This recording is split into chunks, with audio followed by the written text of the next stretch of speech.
What's up? What's up? What's up? And welcome back to After the Snap. And y'all already know we're about to talk about X-Men 97. So if you got your little drinks, if you want to pour a little out for a few of our faves, that might be appropriate to do. Lord have mercy. I'm still not okay behind all of this, y'all. I'm not.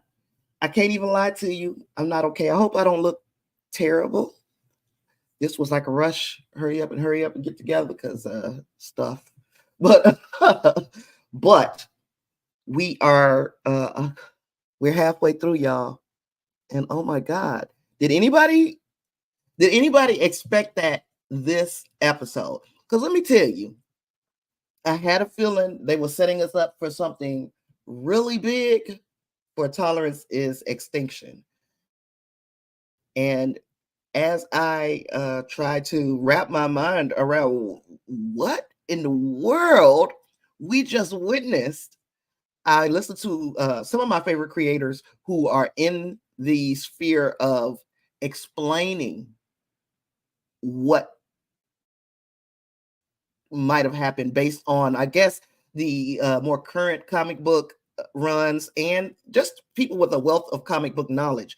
Because I have been a fan of X-Men for ages, probably 35, 40 years.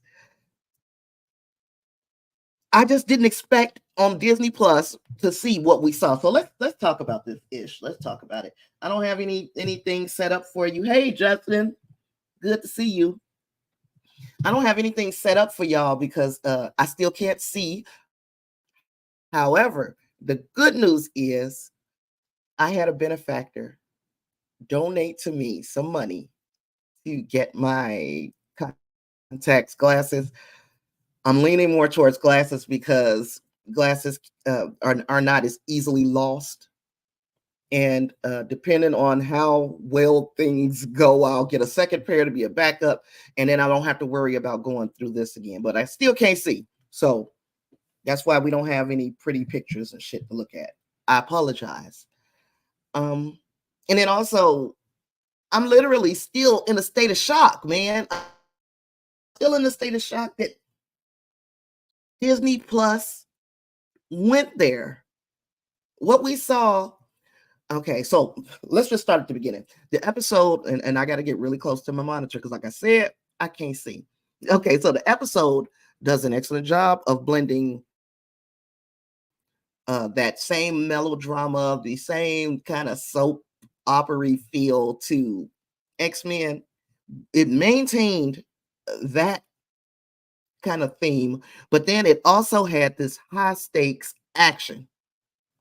When I say high stakes, things went from party over here to oh my god in seconds, like seconds. Um, it pushed all of our characters, relationships, and love triangles right up front, though. So we have been being teased with these love triangles. We have been being teased with a little bit of relationship issues between Jean and Scott, and of course Madeline Pryor. And then we had the triangle between Jean and Scott and Wolverine. Then we had the triangle between Gambit, um, Rogue, and Magneto. And they paid off. It paid off each one of those little storylines because we can start with Jean and Scott. You know, they still going through their thing. Scott then had this baby with Madeline, who he thought the whole time was Jean. Jean is like, look, you didn't created a life and fell in love with somebody else, even though that somebody else was still her, but it wasn't her. Gosh. And he's confused. He's like, yeah, I love her because I love you, and she's the mother of my child. All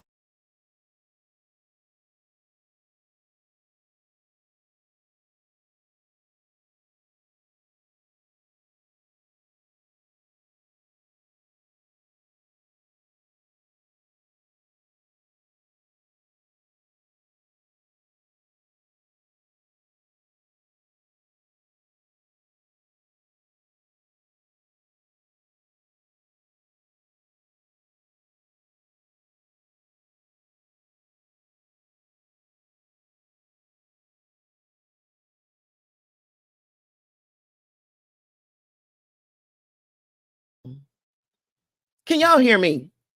Because stuff is going crazy over here. I apologize. Hey, Reinhardt, good to see you. Glad you made it.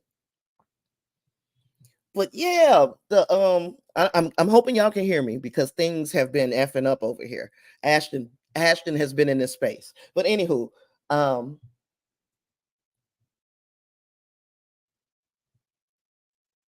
okay, well, Reinhardt is telling me he can hear.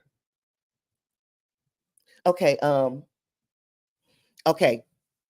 So I don't know what the last thing y'all heard. I said hello, Lysandra. I said hello, Wingrace. I said hello, Reinhardt. Thanks for making it, all of you guys. I said that Scott and Jean, their little problems with the Madeline ish is simmering to the top. I think Scott is being very, he's being honest. He loves both of them. How can he not love both of them? He got a baby with one, and he's got a lifetime of memories with the other. All of this is weighing so heavily on Scott that he sits down in an interview and he said the quiet parts out loud. And look, I'm not mad at him for saying the quiet parts out loud because, and we always have to take it back to how people, what this is an allegory for. So the X-Men are an allegory for any oppressed people. Thank you, Marge, because I've always, hey, thank you, Reinhardt. Super chats already in this thing. Thank you, Reinhardt. I'm gonna put it to good use because I need these glasses. But anywho, where was I? Oh, he sat down. He said the quiet part out loud. I talk about how all the time the allegories. Marge corrected me, or at least enlightened me to say that it is not just an allegory for the civil rights movement, it's for any oppressed people. I get it. I got it. That's good.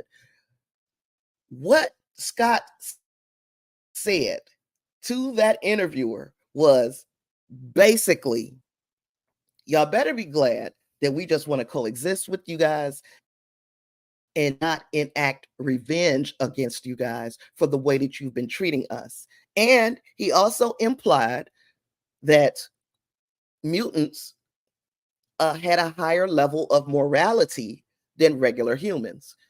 This is something, and I know people ain't trying to hear it, but I'm gonna say it any damn way. This is something Black people have been saying for decades. Y'all better be glad we are just looking for acceptance and not revenge, because we got a lot to be pissed off about from years and years and years back of the way people were treating us. Same thing with LGBTQ. Same thing with the immigrants, anybody that you can think of that has been oppressed, the poor versus the rich, anybody that you can think of that's been oppressed has probably had that cross their mind once or twice. Like, man, I'm a better person than the people who did this shit to us. Scott said that stuff in an interview with Trish Tilby. I think that was Trish Tilby anyway. And I should have known that the episode was gonna get heavy from that, because who expected it? Is Scott, did he say all that on his own, or has he been mentally manipulated by somebody? I don't know. I don't know, because while Scott was doing this interview, Jean was out in the water making orbs and reliving memories and wondering how many of these memories are really her and how many of them are Madeline. That's when Wolverine walks up, and Wolverine shot his shot a couple episodes back. This time it was Jean, because now Jean knows, number one, this is something that I said the other one of these other episodes. It seemed like Wolverine knew that Madeline was not Jean. It's always been Jean for him. So when he had an opportunity to talk to either Madeline or Jean, he went to Jean. He spent his time with Jean, because it's like, oops, I'm so sorry, that was disgusting. I apologize. It was like he knew that that was Jean. And when she read his mind, she knew the depth of his feelings for her. Because, and one thing that all of us know is that Wolverine loved him some Jean Grey. But I don't think she was enlightened to how deep that love went. So when she goes in and gives him a kiss, he does the right thing in that moment. He ain't trying to be the rebound. He's not trying to be the person that she comes to because she's on the outs with Scott. If he were to get with Jean, he'd want to know that she really loved him. And as long as Scott exists, that can't happen. It's always been Scott. Justin says, I can understand Scott's anger and I agree with a lot of it. Yeah, I was torn. And he was mad. And he should be. These people are talking about his status like any other celebrity type of relationship. You're talking about my relationships and my kid like you know me. All I am for you right now is a pop culture moment. Y'all ain't right. I love Scott's indignation.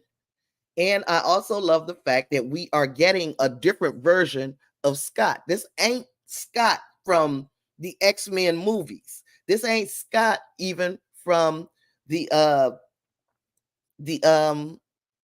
original animated series. This is new.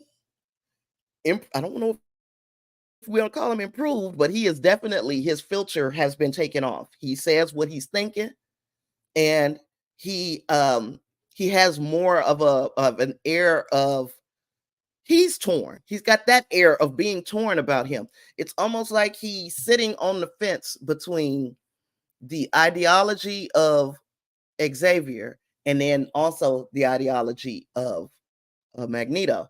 And it was kind of a throwaway. I don't know how many people caught it. I did, so I'm gonna share it. That this is not all linear. Things have occurred off camera that we didn't see. So we're talking at least a month between Jubilee's birthday and then coming to Genosha.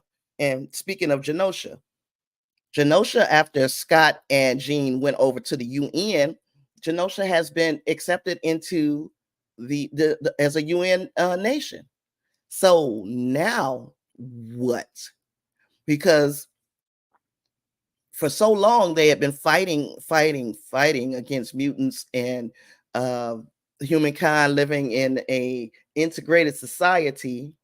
Now that the mutants have all went and got their own place to live, what the heck?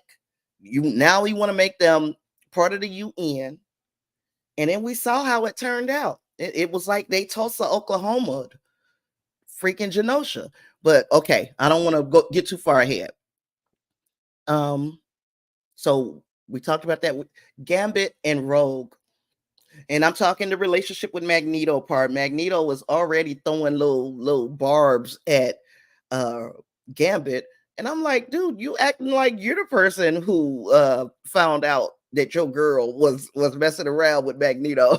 you are the wedge in their relationship, even though I guess technically she could do whatever she wants. She could be with whomever she wants. She doesn't owe it to either or of them to be with one or the other. But and maybe she was, because she didn't have a physical relationship with Gambit, she don't feel like she's cheating. Our relationship has never changed. We're still the same two people that we have been. It's just that he could give me this. Oh, it's just such a weird, messy situation. Rogue came clean. Hey, way back when I first met, when my mom was trying to put me on a path, she introduced me to Magneto, and pretty much Magneto, and do you want to use the word groom? She's supposed to be an adult, but he ingratiated himself into her life. And by the time she realizes what's happening? She's in a physical relationship with him, but it doesn't seem like the relationship was too much more than physical. Her emotions were still are tied now to Gambit. Who else is it? And Madeline Pryor, she's being a messy little bitch too, isn't she? Madeline Pryor is uh, using a psychic link or a psychic rapport, as they call it, with Scott to kind of stay connected to him. And Gene interrupts this. It's almost like walking in and seeing your guy talking on the phone to another chick. Now you got to confront both of them and all that. This is what Gene did. It looks like things are not getting better for Jean and Scott. She loves him, he loves her, but they're in a very messy moment. But you know who else was part of that messy moment when Madeline was creeping around in Scott's mind? Emma. Is her name Emma Frost? Help me, y'all. Emma. That she read all of that. Because of course she's a telepath as well. She read all of that. She knew, oh, they in here. And stuff is just getting messy. And comic book accuracy is there because Emma is also very interested in Scott. So I don't know what his thing is with telepaths, but these women are all about Scott and they're all about getting in his head. And I'm wondering, what will that lead up to? Why was Emma Frost, why was she tapping in to that psychic network between all of them? It's just weird. And these are all small things because we coming up into something huge, humongous, horrible. But we could talk a little bit about Genosha before we get into the shit that drove me to drink this week. So Genosha, it absolutely looked beautiful. It looked like it was a place that who wouldn't want to live there? Everybody is the same. You feel safe. There is no strife. There is no war. These people are just living their lives. It looks like they're having a whole lot of fun. Now, apples cost $10. Of course, that's a bad thing. That's horrible that apples are $10. But just like they said, yeah, or Nightcrawler, by the way, he's back. Nightcrawler said, hey, the economy is probably one of the last things that's gonna get fixed around here. We got to get um, more stable as a nation, and then prices will start coming down and all of that. Um, nice to see you, Nightcrawler. Sorry, sorry for overshadowing you. Yes, because we got him back, and hey, yay! I was so happy to see him, and oh my gosh, just the stuff that we had to witness. Goodness gracious! So Genosha is beautiful. You see the Morlocks are living their best lives. They're happy. Magneto has been keeping his promise to them about keeping them safe. We've also seen, and there were a lot of familiar faces that are not familiar to me because I can't see. I can get the gist of what's going on, and if it's characters that I've seen before, I can see them, but I can't see, so that's a problem.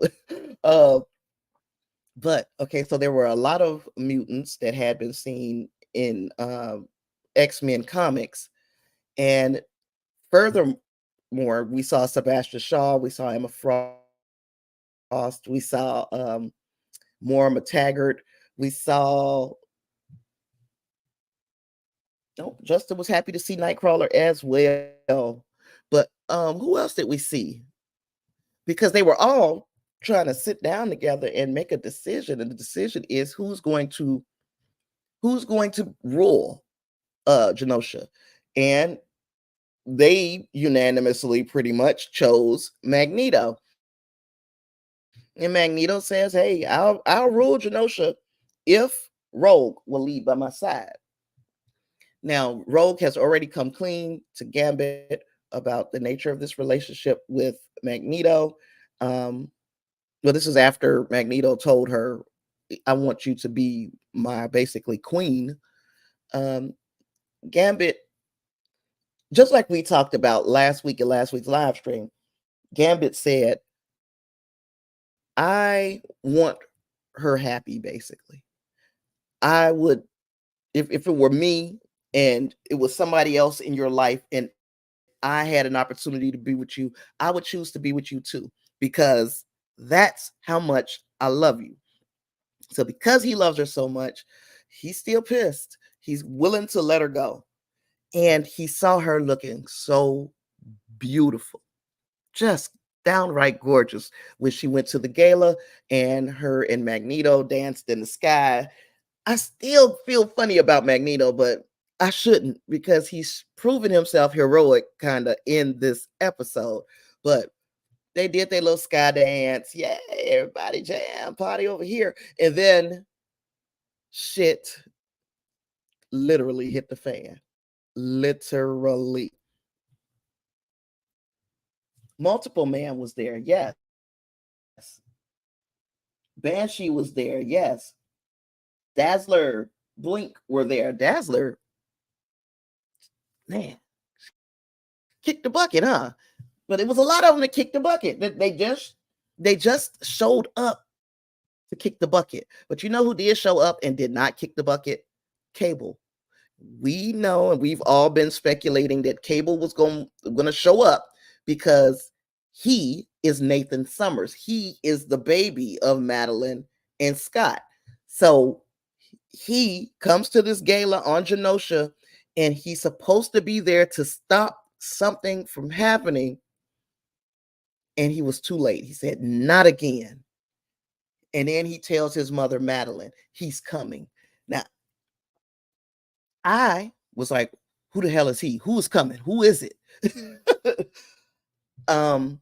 There are people again who have their ideas about who is coming. We're not sure. I mean, there are so many people that this is pointing at. We're talking Cassandra Nova. We're talking maybe Apocalypse. We're talking the adversary is still loose out there, right? We're talking Bastion. There are so many people that it could be, but then it's like he. So okay, there's a he. So we can likely take Cassandra Nova off that list, but who knows? Who knows? Y'all let me know in the comments who you think Cable was talking about when he said he's coming. And of course, he said that to Madeline, who was not going to be able to convey that message to anybody because Madeline was eviscerated like right off the bat. Justice says, I know Tasha loved Magneto, but he still has the bad side from time to time. Yeah, I'm wondering if we'll find out that he was part of any of this, anything that is leading up to the Genosha massacre, because that's what it is. Genosha massacre. It was, we're gonna let y'all live in peace. We're gonna keep y'all in the UN, and we are accepting you now. And then a group that doesn't speak for the whole, this is definitely a minority group, comes and wages an attack on this peaceful people who were celebrating, because they were peaceful right now. When nothing, no mess was going on. They were celebrating being let into the UN.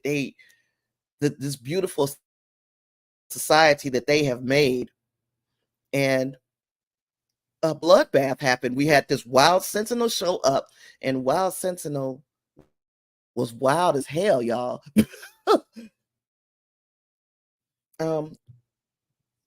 When Gray says Apocalypse would be interesting because a couple episodes back, when Not Jean went into labor, that was Wolverine's guess. He's come. You know what? I forgot about that. Who? Apocalypse? And we all laughed. Ha ha ha. Was that foreshadowing? Because yes, when Not Jean had the baby, Wolverine automatically assumed that she meant Apocalypse was coming when she said he's coming. That is really clever thinking because my mind was going somewhere else entirely. And I'm going to, I'm all over the place, y'all. I'm all over the place. Y'all can just put your thoughts in where they fit in because I'm all over the place. Because I'm also wondering where the fuck is Mystique? Where is she? Because you know she's somewhere. Who is she parading as right now? Justice said that is who he thought it was. Also, he thought it was going to be Apocalypse. That is probably just as good of a explanation for why it's probably Apocalypse as any. That was really good. I have forgotten that line. Thanks for reminding me, guys. Um,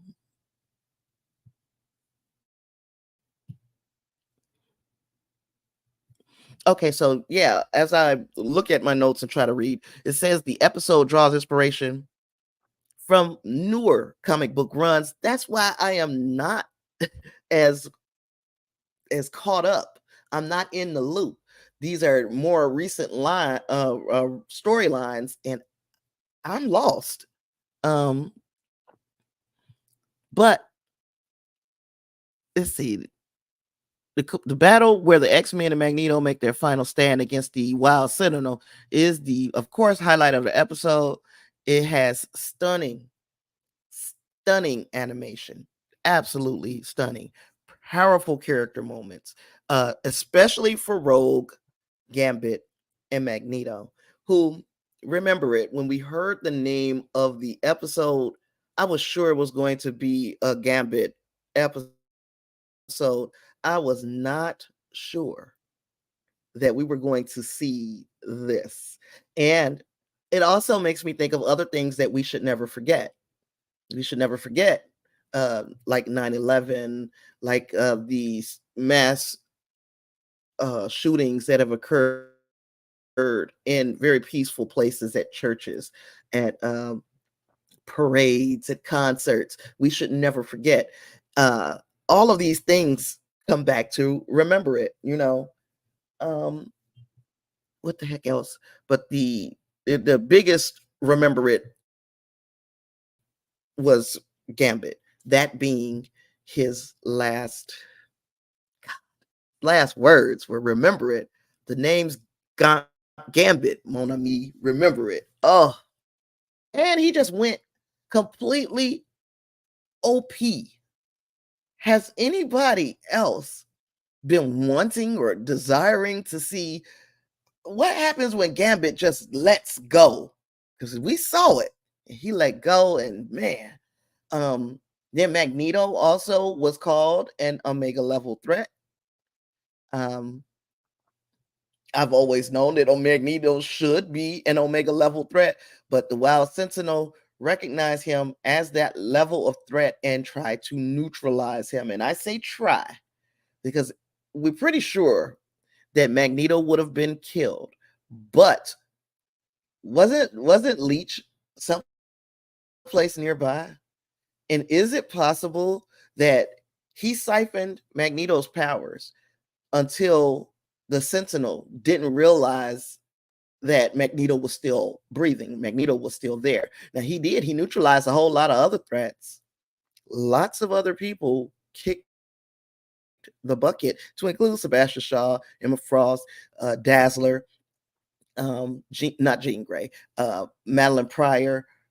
So many people died. All of those people that got hit by Charles Xavier's statue, Magneto accidentally knocked that over on them. Then to see Magneto freaking flip the heck out, he had a whole effing train that he was using as like a whiplash. It was just someone. I gotta watch this. I gotta watch it again. I cannot wait until I get my glasses because I'm gonna watch. That's gonna be one of the first things I do is rewatch that episode so that I can see stuff in it because oh my goodness, It was so much happening. And it's just like all the rest of the episodes, there's so much happening and they're moving at a breakneck speed, but they have included some doozies. In this episode, again, I had no idea that we were getting something like this. And then next week, we're going back to Storm and her situation. So when are we gonna see the end? Well, not the end, the next part of uh of this. Gosh, I was talking all that shit. Like, I would rather have stayed with the life death storyline than we moving all around. Now I'm like, no, we got to return to Genosha. We got to figure out what the heck happened, because all those people were dead, A, and then B, the ones, the X-Men who were not at the ceremony were just like sitting at their TVs in stunned silence over this. Gosh. So the status quo has been dramatically shaken up in X-Men 97. Um, two, two core X-Men are gone, assumedly, apparently, because I think Magneto could still be with us. Gambit may or may not come back. I think we'll see Gambit again. I don't think we've seen the last of Gambit, but just his sacrifice and the heart-wrenching way it ended, where Rogue is holding his lifeless body and she's like, Sugar, I can't feel you. Oh my gosh. Because she couldn't touch anybody else, of course. She could finally touch Gambit. And the only reason she could do so is because he has no life in his body. Oh my goodness. Whew. Bodemayo, Bodemayo, Bodemayo. Speaking of Bodemayo, he came out of hibernation on his social medias talking about X-Men 97. He had a very gosh, a very long explanation as to where his mind was when they were crafting this episode. It's very interesting. I do wish I could read it to you. I can't, unless you want to see me with the phone this close to my face.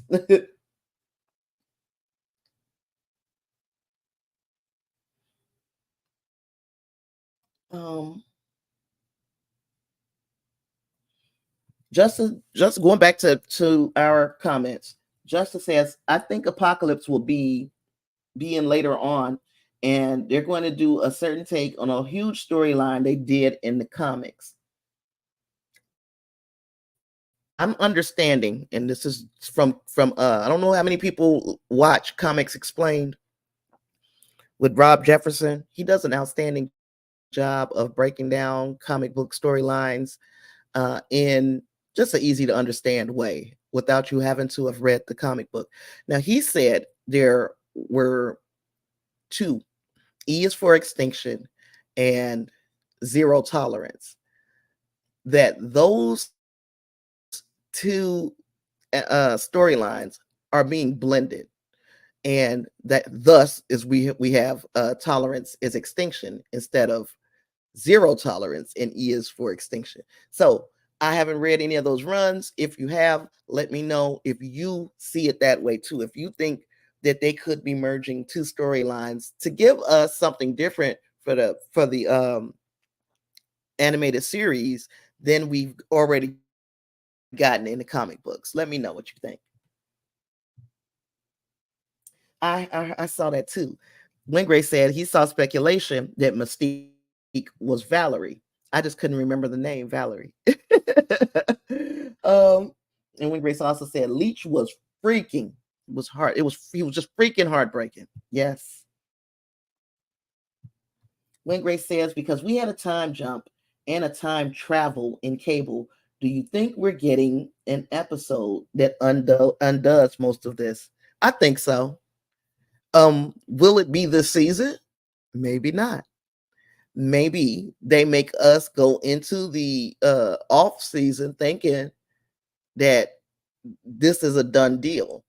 But how? I mean, of course, I never expected for the story to be this damn good, this darn mature. Um, I didn't expect it because of Disney Plus, but they can leave us. They could leave us hanging. They could put us on a cliffhanger until next season, and I wouldn't be mad at them if they did that because I'm still going to think that somehow this is going to get fixed. It's just a matter of how. Now, how many people watched the little clip for next week's episode? Let me read Wind Grace while I'm waiting on you guys to respond. When Bishop originally came back in time to fix things, it was to kill Gambit. Funny how it's kind of full circle now. Yeah, he came back to kill Gambit, and turns out that killing Gambit wouldn't have done anything because it wasn't Gambit. But maybe it would have been. I don't know. But now he's coming back and he's like, I got to save Genosha. And my mama is there. His mama was there. So you know he coming back to warn his mom and everybody else for that matter to get the hell up out of there. To everybody, turn the music off, get out of here because he's coming. Reinhardt says, I'm telling you, this show is so good. The comic writers could take some hints from them. I stopped reading the X-Men way back in the 90s because the stories got so diluted. I think and I hate to say this, I aged out of the comic books because I was like so many other things were going on between and I mean as far as like maybe in the late 80s, early 90s to now. I got a child, I got now grandkids, but I'm still watching fucking cartoons. How about that? I got married. I had a whole lot going on, so you know, I understand Reinhardt that it was like, yeah, I can't keep up no more. Wingray says they also snuck in that World War II imagery way very quickly in Magneto's flashbacks. Very nice touch. Yes, because it also made us realize that Magneto has been through similar. So we talk about the oppression that the mutants have gone through over our time knowing them.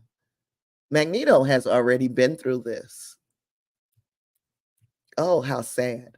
Magneto has already been oppressed, lived and survived that oppression to grow older and become oppressed again. And here, you know, he may have lost his life. He may have, when he said in German to was it, did he say it to Leech? I can't remember. He's like, uh, be not afraid or something like that. Somebody had um translated what he said in German into English, and it was like, don't be afraid or something like that. And he needed that when he was a youngster, and he was able to give that to another young person. It is so many different ways to look at this story outside of just seeing it as this story. This is so many people's story. Bodemayo, when he was uh, on his social media post about what made him conceive of this episode, he talked about Pulse nightclub. That was a place that he used to hang out at. That was a place that he felt safe. And then one night, one person, one Wild Sentinel, went in and kind of wreaked havoc on a place that they considered safe. And we've seen it time and time again. We've seen it at churches. We've seen it at schools. We've seen it at, like I said, parades, concerts, you name it. A place that is supposed to be safe has been made uh, basically a killing ground. The one thing I guess that we can take from this is that at least it was a sentinel doing this. This wasn't another human being or another mutant. Humans and mutants are the same, by the way. We just are using these terms so that you'll know who is who. Because as the Sentinels said before, mutants are human. There's no difference. Mutants are human. So not only are we going to kill the people that are mutants, we're going to kill the regular humans too, because all of y'all are threat. But anywho, um,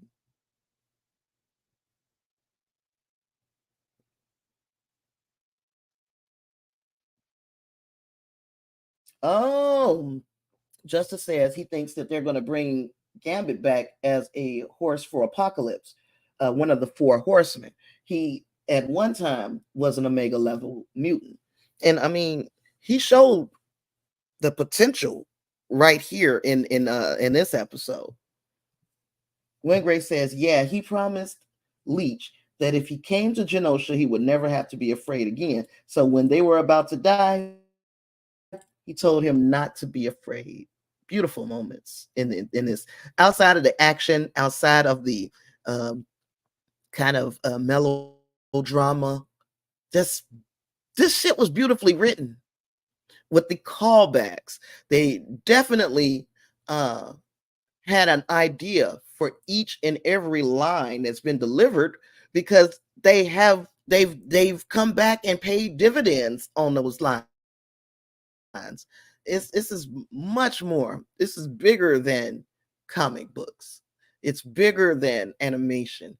It is a story of survival. It's a story of acceptance. Now we could be getting into a story of vengeance. What's going to happen next? How do we respond when this island, Genosha, was attacked in such a horrible way? What is going to be the response, especially after Scott felt the way he felt at the beginning of the episode? There's so much tension between the people, and there is no Professor X to kind of temper that tension unless he comes back. But what's going to happen next? Wingray says, unless you're Marvel, then mutants aren't humans, so they can avoid taxes on their action figures. Oh no, always looking for the way to increase that bottom line, right?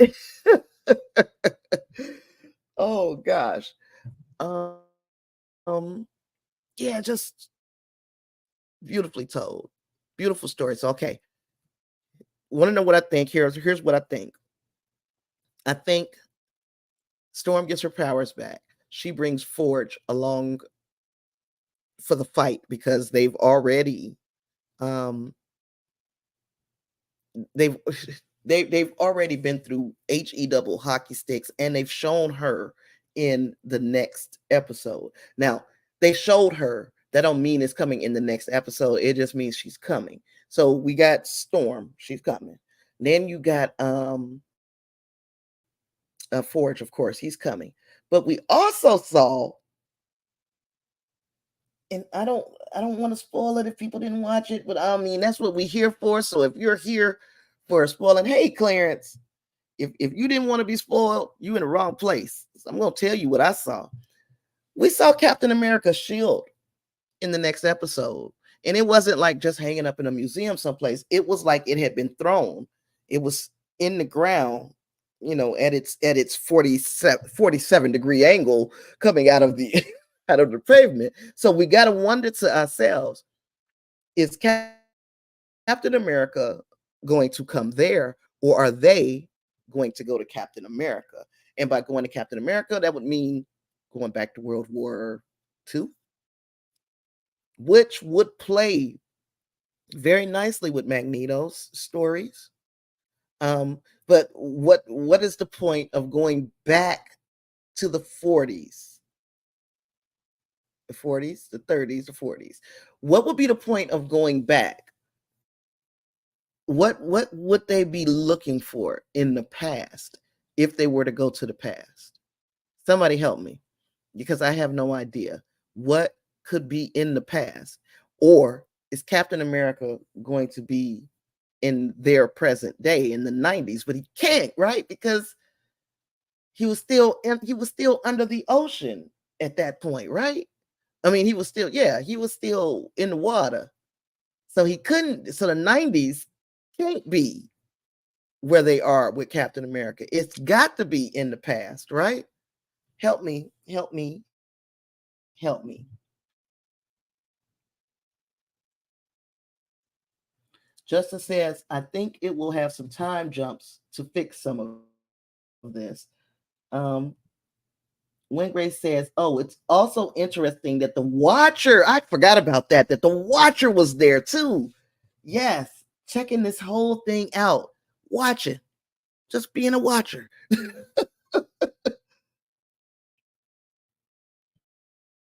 Yeah, that was a nice touch. Now, it didn't look like the What If Watcher, so I don't see any, it didn't look like it was animated the same, put it like that.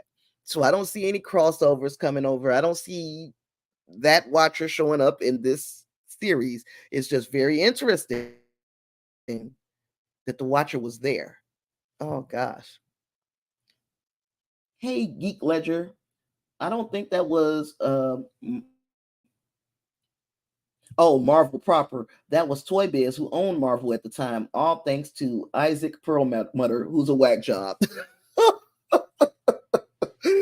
Oh gosh. And when Grace says, good point. Thank you for that, Geek Ledger. Clarence says, post or cross universes, or maybe just a flashback. It looked like it was some interacting. Who could go back? The only person I know that could go back could be at home there would be Wolverine, right? Being at home in in that era would be Wolverine. So are we going to get a more Wolverine centered episode? It's about time. It's about time for one. We didn't start off with one. We didn't make this the Wolverine show. We made this the X-Men 97, but Wolverine is still a big part of that. I don't want this to turn into it's all about Wolvie, but I do want us to have a episode centered around Wolverine.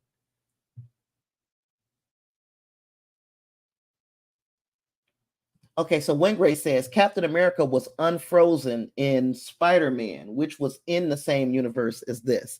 So it's possible that we are getting a present day Captain America because in universe he was unfrozen a little earlier than what we saw in the MCU, which makes perfect sense because this ain't the MCU. This is this is the MCAU MAU, Marvel Animated Universe. So whole different timeline. So yeah, that makes sense. Depending on what they take as canon. Well, I mean, that would be fine to me if it's present day. Clarence says, yes, they're tying things together, it seems. Or maybe not. Yep, it's one or the other. They either tied it together or they ain't. One or the other. Cable was clearly pulled out, seemingly against his will. Maybe he was thrown back in time. It did look like he was vacuumed up out of there. He was still talking to his mama. It looked like he was vacuumed up out of there, and the animation on that kind of reminded me of Doctor Strange and Spider-Man when Doctor Strange knocked Spider-Man's what do you call it? His aura out of his body or whatever. Yeah, that's what that reminded me of. Marge said, hey, everyone, can't stay. Be back for Trek. Hope you're doing well. I hope you are too. I'm glad you made it to say hi. And we'll be here in a little while for Star Trek. Star Trek will be starting at 5:30. So we're gonna hurry up and wrap things up. Not now. I ain't no rush right now. So don't worry about that. Geek Ledger says, I hope it's the Watcher from the OG 90 series and we get some setup for Spider-Man 98 or whatever, so we could get some resolution for Peter, who was lost in the multiverse in the 90s Spider-Man finale. I think you're thinking a whole lot like when Grace was thinking. Remind me if I've got that right. When Grace, you were saying something sort of similar a few weeks ago. So yeah, hopefully we, not about the Watcher, by the way. It was about the Spider-Man finale. uh, Cable is tethered to the future like Mama Burnham. Claire, that's crazy. Oh shoot, man, we got some ish to talk about there too. So if you're into Star Trek, you watch Star Trek Discovery, you want to chat with us about that, you'll come back at 5:30. We'll be back here. But for right now, let's wrap up X-Men 97. We see Captain America come. I believe we're getting Storm. I believe we're going to find out Magneto was not dead at all. What else do I think? I think? Um, yeah, whatever the hell happens next, and I mean not next as in next episode, because we know where that's starting at the absolute least.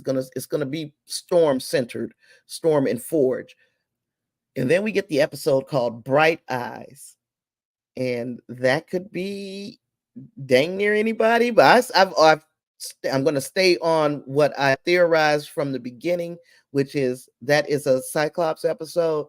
But there are those who has pointed out that it could also be a Mr. Sinister episode, and that makes sense. It could also be a Mr. Sinister episode, which why not both? It could be a both of them episode, right?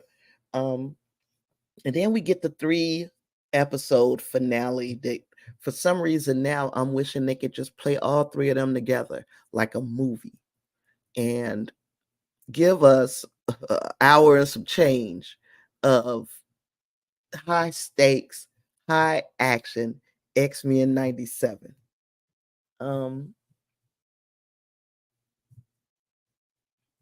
When Grace says, yes, Spider-Man pretty much ended going off into the multiverse to find Mary Jane with Madam Web. You brought that up, yep, because I remember even the Madam Web bit. By the way, Invincible season 2 was really good too. I haven't watched the second half of it.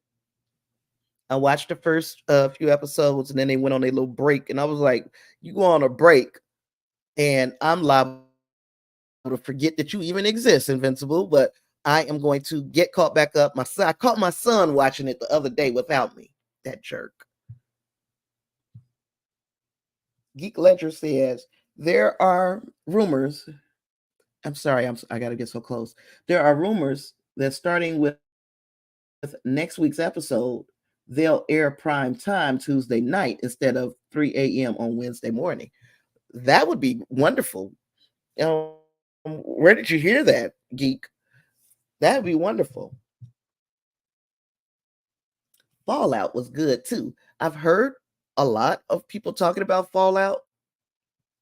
I don't even know. I don't know what that is. I know it is it based on a video game? It's not confirmed yet. Okay, but if they, regardless, let's be real. We know we getting up.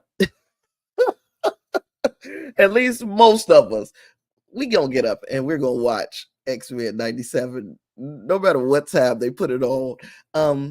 I don't want to, because X-Men 97 comes out on Wednesdays.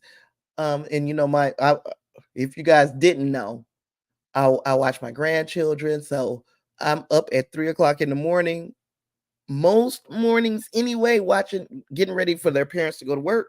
So, anywho, I might be able to watch it first thing, or I might just wait until I'm completely wide awake and feeling good to just sit down and truly enjoy the episode. And hopefully, like I said, I get some glasses, contacts, or something coming up here real soon, and I can watch it and actually see what's going on without having to be like living inside the TV. I don't mind living in the TV though. Scooper sites. So grain of salt. And I agree because you got some great scoopers out there, by the way. So I don't have anything against scoopers except for the people who just make shit up. But I know that there are certain ones that we can kind of trust. Um, and as long as they're not giving me spoilers, I'm all good, you know. Wingray says he doesn't like that they dropped Fallout all at once. What is Fallout on? What channel is it? I mean, what streaming service is it on? I'm telling my age here. What channel was it on? What streaming service is it on? Justice said, yeah, it is a video game, but it has a pretty good storyline. The show did an awesome job with it. Well, I'm glad to hear that you guys enjoyed it. Um, Prime. Oh, I can watch that when I get my vision right. I can watch that. I got Prime. You this is off the subject. At some point, I'm gonna want to talk to you to anybody. It might not be you guys. At some point, I'm gonna want to talk about the Good Times animated series that's on Netflix. And I don't know if I should just do a video and call it a one-off, or should we sit down and live stream about it? Tell me your opinions down in the comments. I'd like to know what you think. Clarence is planning on watching Fallout as well. So, man.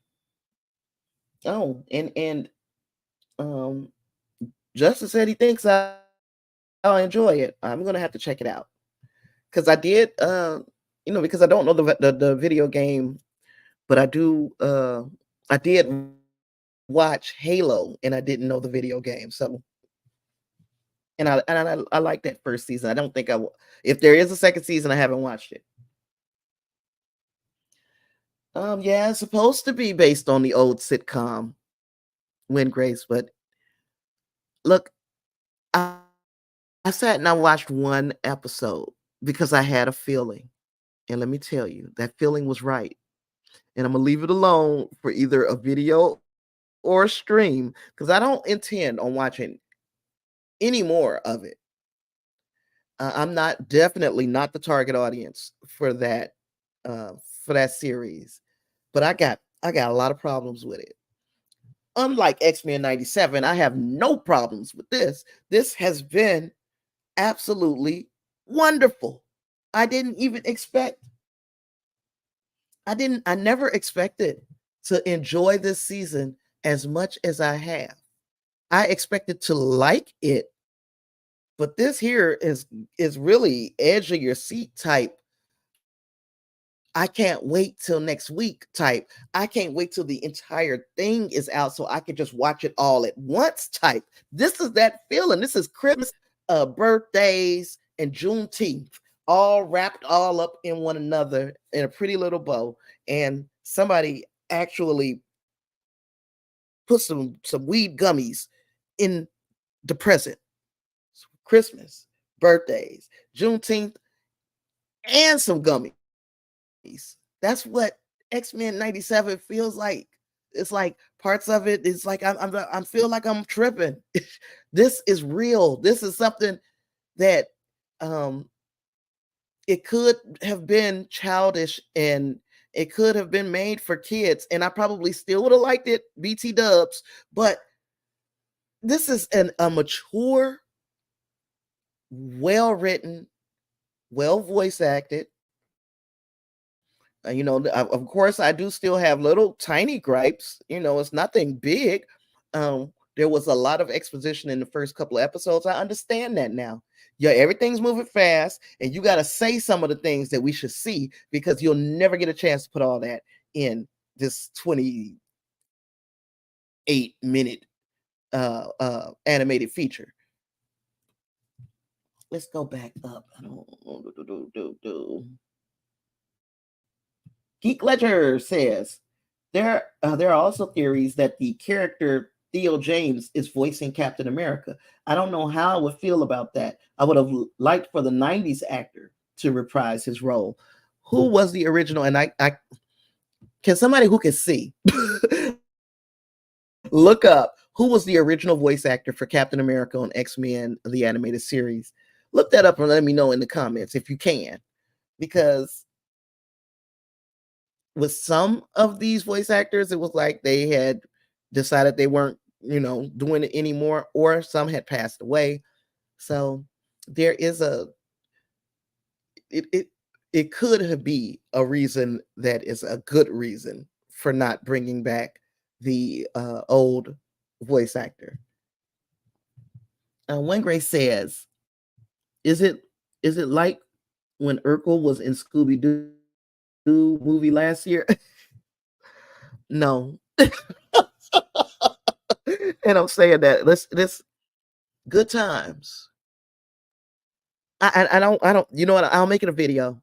I'll make it a video and I'll try to put something together because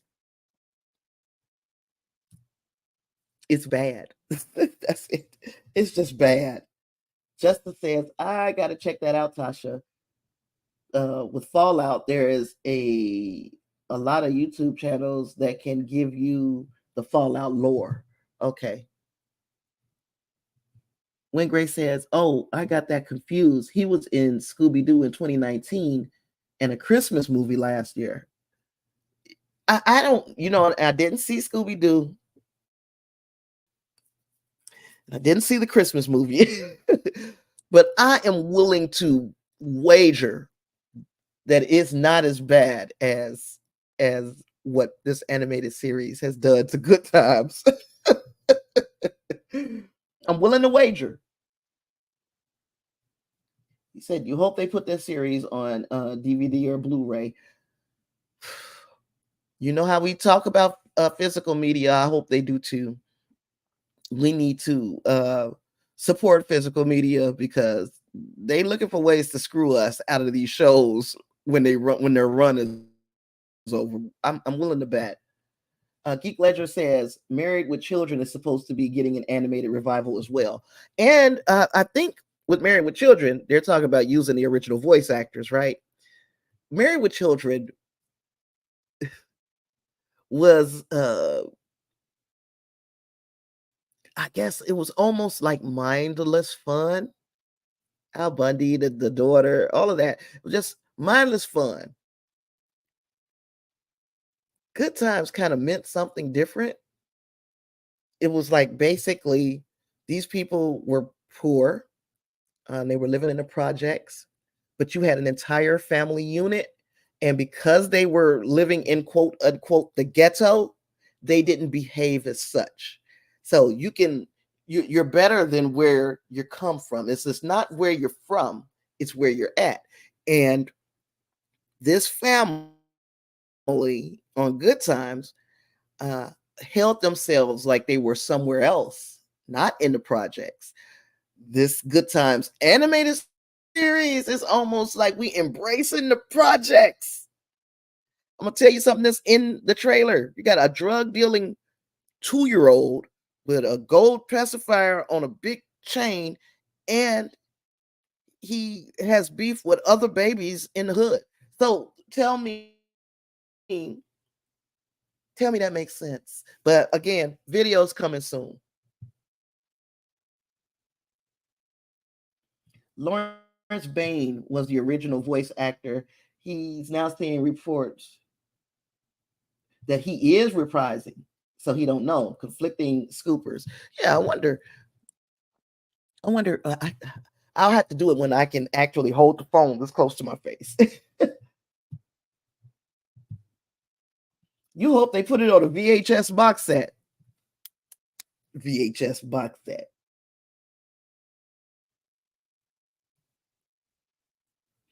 Is it the same characters you're talking about in Good Times? No, but I'm going to tell you another thing. I guess shit.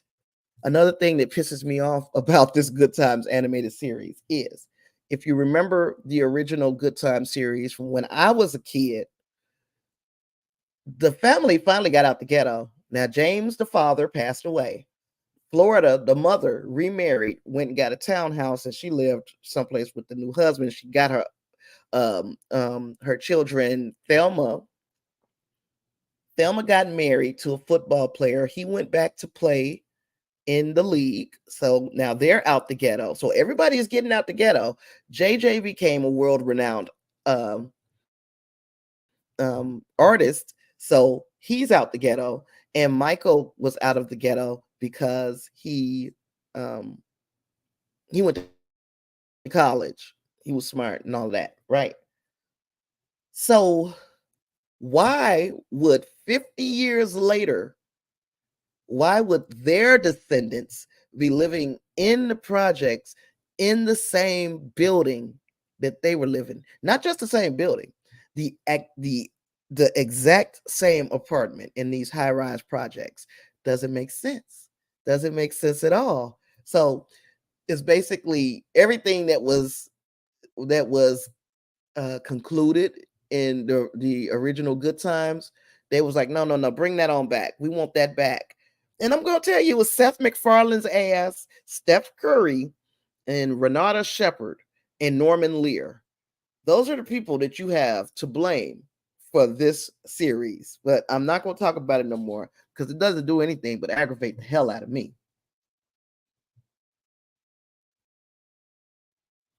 Sounds like they're doing the Cleveland show treatment. It's funny you should say that. I said Seth MacFarlane, but worse.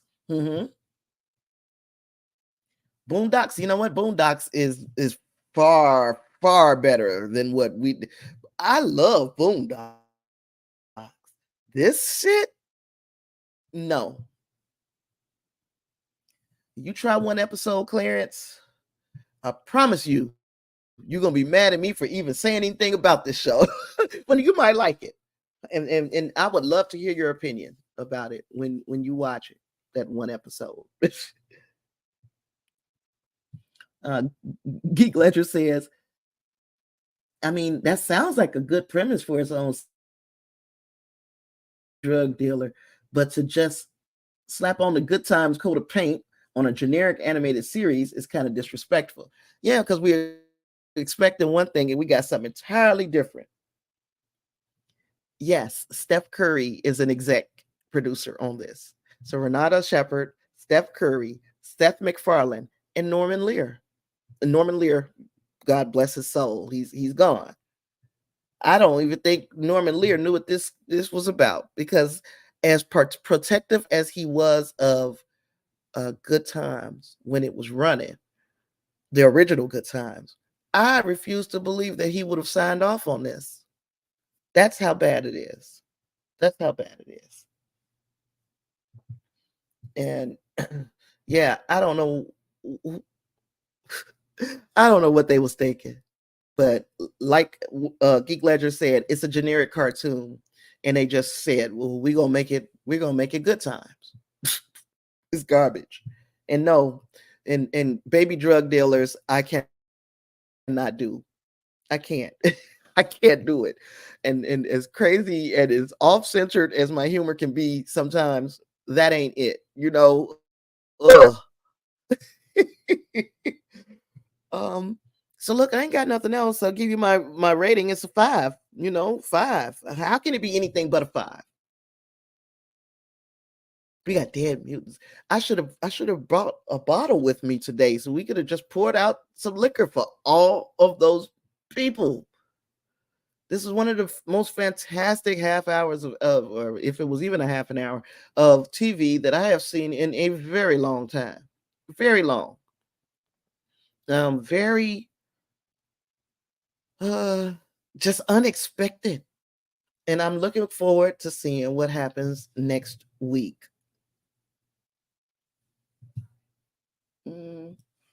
Geek Ledger Geek Ledger says, I mean, I find it very suspicious that the trailer didn't drop until after Norman Lear died. So I feel like Norman's name is only on this because he created the OG Good Times. Yeah, I think so too. Because if he'd have known, even though the chick that played Thelma on Good Times, even though she said that when she heard that they were rebooting, she called Norman up. She called Norman Lear and was like, "Do you guys need anything from us? Because all of us that are living are willing to do, what we can for the series. And he told her to get in contact with blah, and she did, and they never reached out to her. So Norman Lear was probably aware this project was coming, and they had to clear it with him. But I'm almost 100% sure that he did not know what it was about to be about, because this was some garbage. Garbage. Is Gambit really gone? Man, it's some interesting theories out there. I think technically he is. He's technically gone because Rogue could touch him and she couldn't feel him. So she touched him with her bare hands. She didn't have gloves on, and nothing happened because he wasn't there. So now the question is, how does he get his powers back? And Justin mentioned one way earlier in the chat where he was talking about Gambit becoming one of the four horsemen of the apocalypse for Apocalypse. And that is one way, but there are other ways that he could come back. And I don't know if I might be crossing different IPs, because I've heard a throwaway line, but I think that throwaway line might have been in Star Trek and not in X-Men. So I'm not going to say that one. Justice says he gives it a 4.8 only because they're playing with my emotions, but I love the episode. Yeah, they playing all in our faces, y'all. All up in here. Because I swear, when the episode went off, I was still sitting there looking at the TV like I felt like I felt the first time I watched Infinity War. That is it. The first time I watched Infinity War, when it ended and everybody was dusted, and it looked like we were about to win, and then we didn't. I felt some type of way in Infinity War. But man, I was not expecting anything similar in X-Men 97, especially not smack dab in the middle of the season. Like they didn't wait. So that means what's coming up behind this is about to be even more insane. Or if it's not, then they wasted their high point for the middle of the series. But I got a feeling that we're in for a whole heck of a lot more. And if I can find, what is it? E is for extinction. E is for extinction and Zero Tolerance. Those two comic books, X-Men comic books. If I can get my hand on those storylines, I'm going to read them. I'm going to go in spoiled because, like I said, there are many people who know a whole hell of a lot more about comic books than me who say that those two storylines are being merged and we're going to see a blended storyline with Tolerance is extinction. I'm looking forward to seeing. Maybe I should just wait. I'll read the comic runs after the series. I just want to go in and just not know what's happening. Just imagine Rogue and Gambit going to battle against each other. Ooh, that would be heart-wrenching. Clarence loved it. 5. Nightcrawler was a joy. And he always got some real profound theological statements to make. Oh gosh, when he told her, when he told Gambit, oh gosh, I forgot the line. Y'all know what line I'm talking about. It was something about sin. Oh my goodness, because it was just, Nightcrawler is always a joy. I thought he was dead. I was gonna cry, because I'm like, why would you bring him back just to knock him off? But anywho, the difference between this and Infinity War is I think we already knew everyone was coming back. This is a surprise up in the air. Yeah. Did I think everybody was coming back? Yeah, we knew they was gonna have to fix it. And we know they're gonna have to fix this, right? We know they're gonna have to fix it at some point, right? You mean to tell me we're gonna have an X-Men show without Magneto or Charles Xavier? They got everything's gonna be fixed.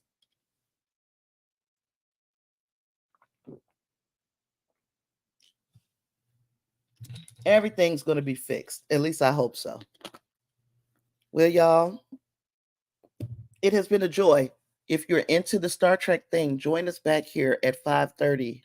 I'm going to take a little break here, eat, stretch my legs, and I'll be back here at 5:30 to start our conversation about. It is 5:30, right? To start our conversation about this week's episode of Star Trek Discovery, which was Janal. I can't wait. See you later, alligators. Thank you for everybody joining me. Geek Ledger, very nice to have you in the chat. Come back again anytime. Justin, Clarence, Wingrace, Marge, Lysandra, Reinhardt, everybody that stopped in today, thank you for stopping in. And again, I'll be back here in an hour, so you can join me then. See you in a minute. Bye.